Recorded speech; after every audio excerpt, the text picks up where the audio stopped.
Hello, everyone, and welcome to day 24 of this 30-day Living an Authentic Life Challenge. Today, we're going to have a conversation about the next level because everybody wants to get to the next level of success in whatever it is that they're doing.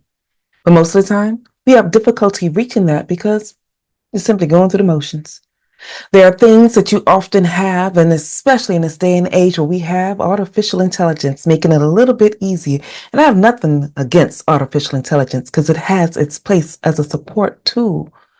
But if you're using that as your means of just walking through the motions of adding this in because it says do that, or touching up here because it says do that, there's pieces that's at the heart of the soul of what it is that you do that will one day get lost. So don't just go through the motions.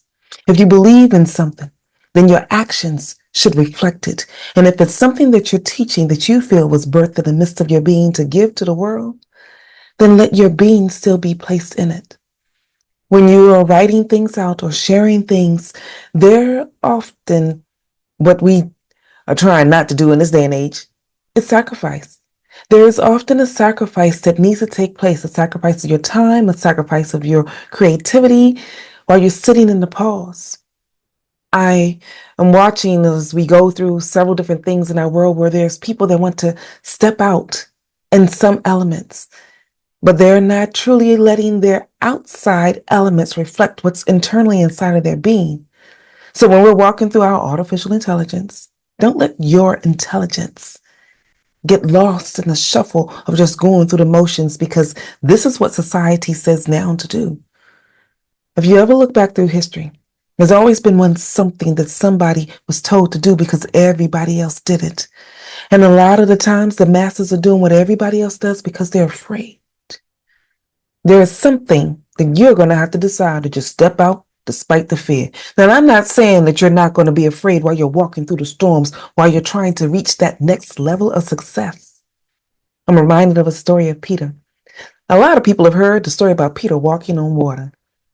Peter was in a boat with everybody else, afraid and scared, just like everybody else. But what made Peter different was that he chose to walk through a space where he would be successful in a new area of life because he walked past his fears.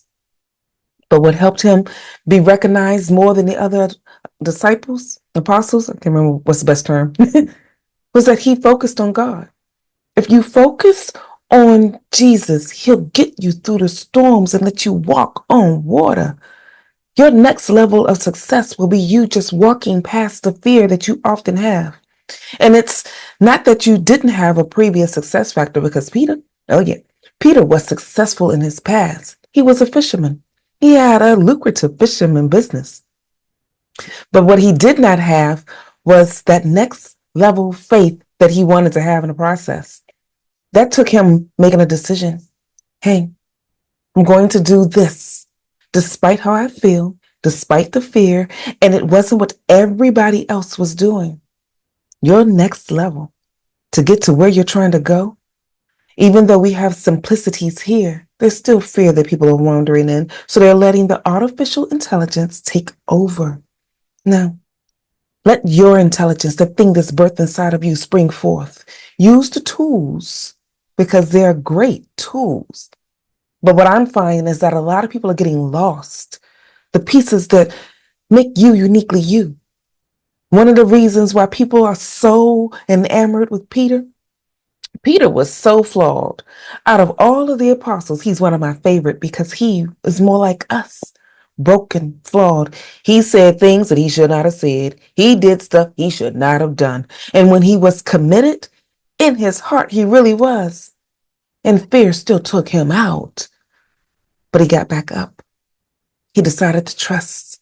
And he walked through the tools that he could use to support him on the journey. But when it came time to get that next level, it was Peter that at the end of it all helped bring others. The masses came because Peter was just Peter. He's a part of you that the next level is waiting for. And tools are great to support you, but don't get lost letting the tools take all of the work. Let the world see the pieces of you the flawed parts of you, the broken pieces of you, the pieces that you really don't want the world to see, because there are lots of times, I'm speaking from experience, showing up every day doing the thing, not really sure what's going to happen, especially when you go live. But do it anyway. Move past your fear to walk on water, because Peter got a once in a lifetime opportunity, because he moved past his fear to get the next level of success by focusing on the one person that could get him there. And I have said that you don't have to believe in a God I serve, but if you let Jesus join you on the journey, your walk on water experience will come forth as well. So this is day 24. There's a lot more that I want to talk about, and various individuals that have gone through their moments of success. And if you want to hear more about it, then you've got to join me here. Go to my website, tanyaehood.com. There you can click to register quick, because these are quick subsets to give you a thought process to think about some moment of your day. And so for day 24, what's your next level? What's your walk on water moments? Let's go talk about it a little bit more. Take care, everyone. In the meantime, this is Tanya E. Hood, walking in my purpose, and I want you to do the same.